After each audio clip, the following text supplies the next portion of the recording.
The good old San Fernando Valley. This is all that remains of the wildlife at Hanson Dam Recreational Lake, where you can still see a number of wildlife. Everything from swallowbirds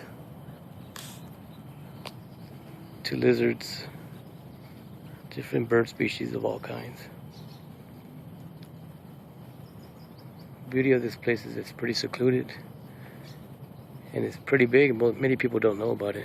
A lot of little fishing holes, everything from bass, bluegill, catfish, and carp are among some of the exotic wildlife fishing game you can actually get here.